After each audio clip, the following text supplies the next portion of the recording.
This is Boomer Life on CL650. Do you wanna dance and hold my hand?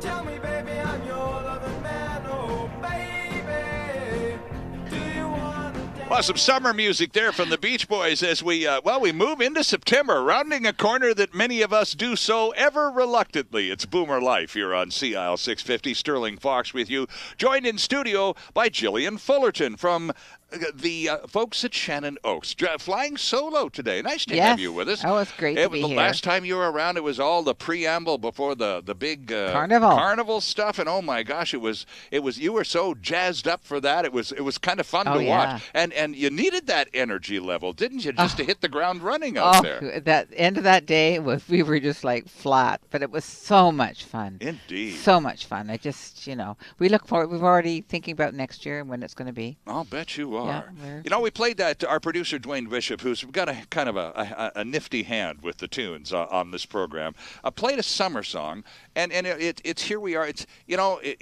we had a kind of a rainy spot or two there already. Yes. It's still nice. It's still September. It's still Vancouver, but it's beautiful. The fall.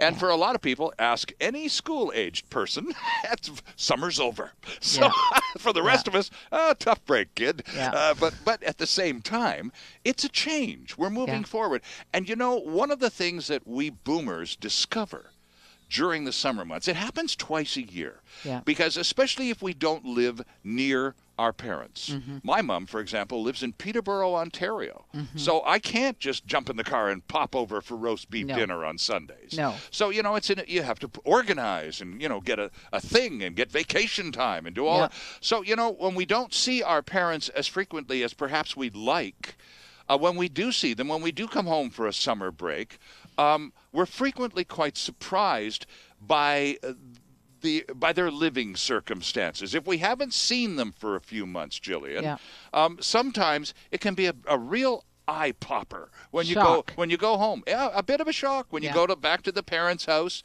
and you look around and it's not the same. It's not as sparkling as Mom used to keep it. When the phone calls don't give you the whole message. And you look in the fridge and there's not much there. And some of it looks like a science experiment. And, you're... That's so unhealthy. That's so unhealthy. But it's a bit of a setback. And you mentioned earlier, you've been in this industry for 22 years. So years of experience has taught you that there are 2 times of the year that this happens to us boomers. Mm-hmm. During the summer when we visit Mom and Dad, and at Christmas when we come home to see Mom and Dad. And during those visits, frequently we are shocked, aren't we? Yeah, the lights go on. Yeah. You realize what Mama's been saying on the phone is only a very small portion of the message. When you see her living circumstances, or Dad's, you see how limited their living circumstances are. They don't go out. Right. They're in the house or apartment for long hours. They sit in front of the television for long hours. Mm-hmm. They can't really go out and shop. So there is overdated food in the fridge. Yeah. Their house is getting very tired looking. Their clothes are not as clean as they used to be. There's just different things like that. And they're frail. And you look at those steps going down to the basement and you go, oh my gosh. Yeah.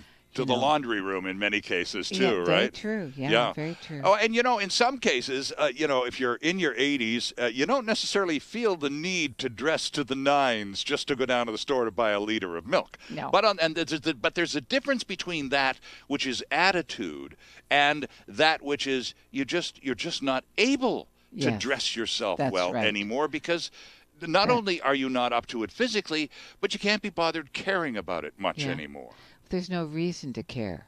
There's nothing to look forward to. Right. There is, when your mom and dad were raising their children, they had all those expectations, and when there was young grandchildren around, that was good.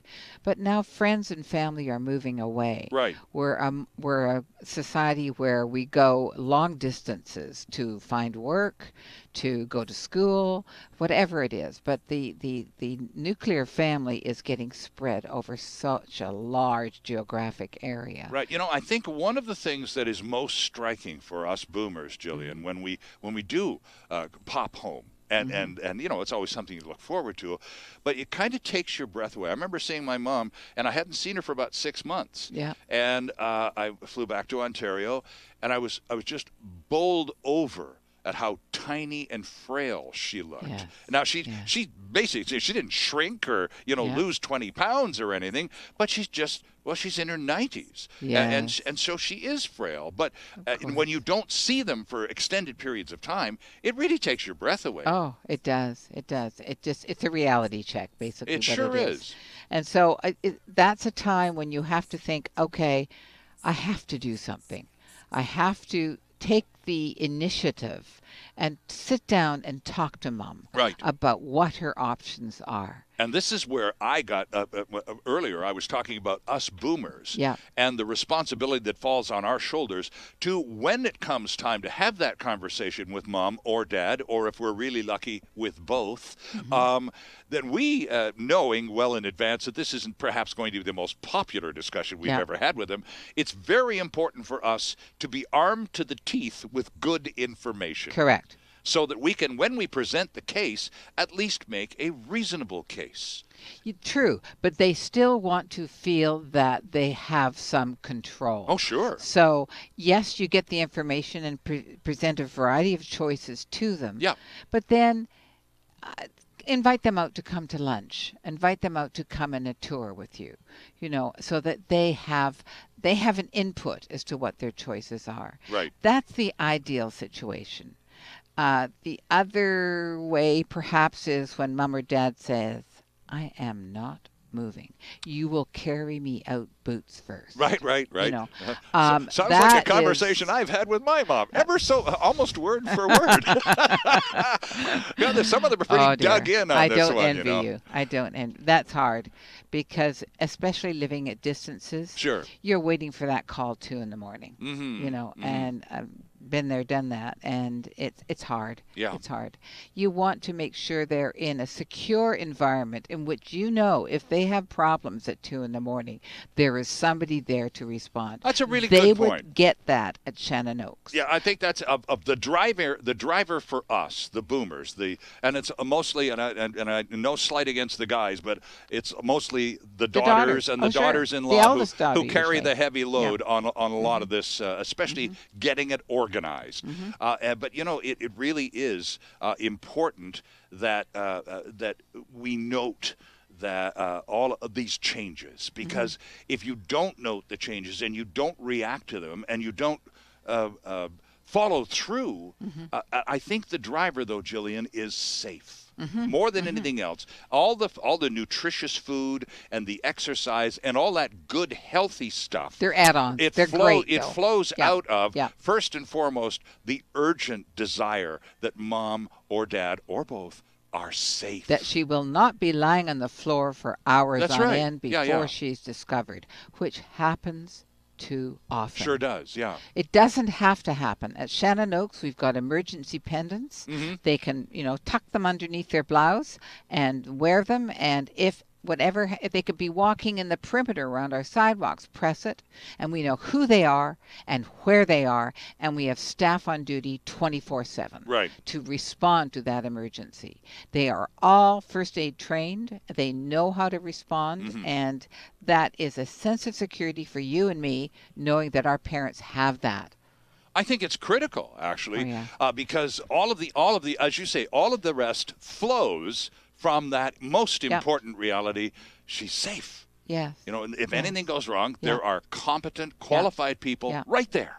But you don't know when that accident is going to happen. True. You just don't. You have no idea. I mean, they can be in the parking garage, underground parking. They can be in our courtyard. They can be, in their shower. They can be wherever. Yeah. They press that button, and there is help right there immediately. I think one of the things, too, that is surprising when we come home for summer break or we come home for Christmas and those infrequent visits with the parents, one of the other things that surprise us a lot, in addition to the sort of frailty and the fact that I guess it's just that the energy level is so much lower than you Yeah. expected. Yeah. Now, granted, they're not going to treat you like they did when you were 6. No. But, at the same time, they're people that you've spent your whole life with. You know how active and energetic these people are.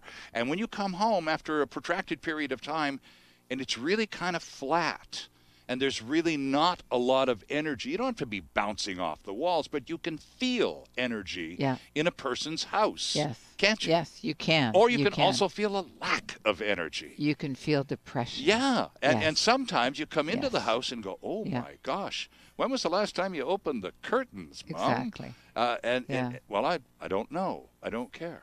Yeah. Whoa. Yeah. Uh-oh. Yeah. So, these are huge clues, aren't they?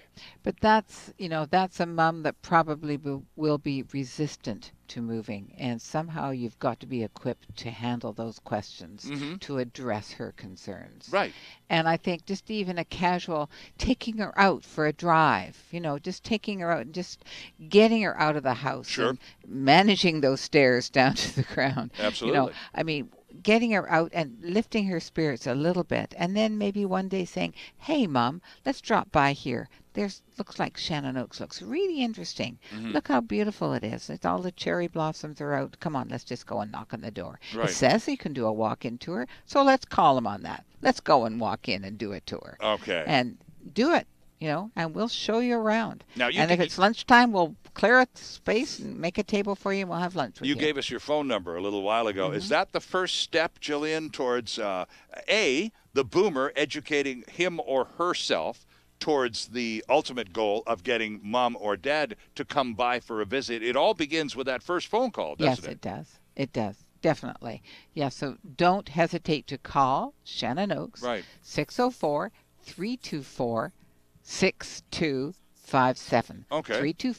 324-6257, and we'll show you around. Okay. You can also go online to www.shannonoaks.com Right. and click on the contact thing and do something there and ask for a tour. And people can send you an email instead They of a can phone certainly call do if it. they want. Yeah, gfullerton@baptisthousing.org. Okay. Or they can just do it through. Go to the website, Go to sure, the website. ShannonOaks.com. Yeah. So the idea, though, I think is, and you say, and I think it's a really important point, even though you and perhaps your siblings may be terribly enthused that finally, this Shannon Oaks place, wow, I went down there, and it's fantastic. It'd be just perfect for Mom. Yeah.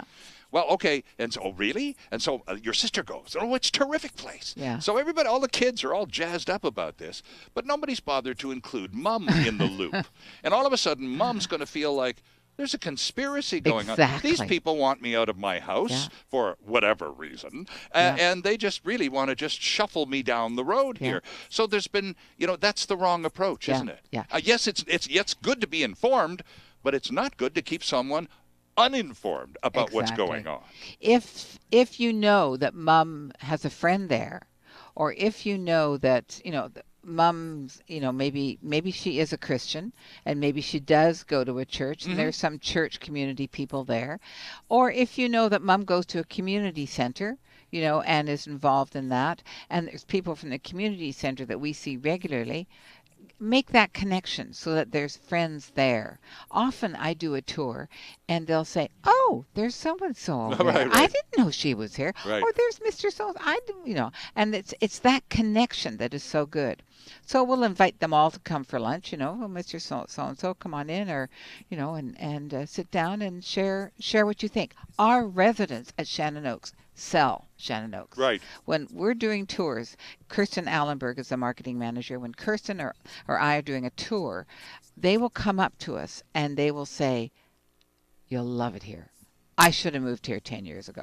I've been here for 8 years and I've just been, they just love it.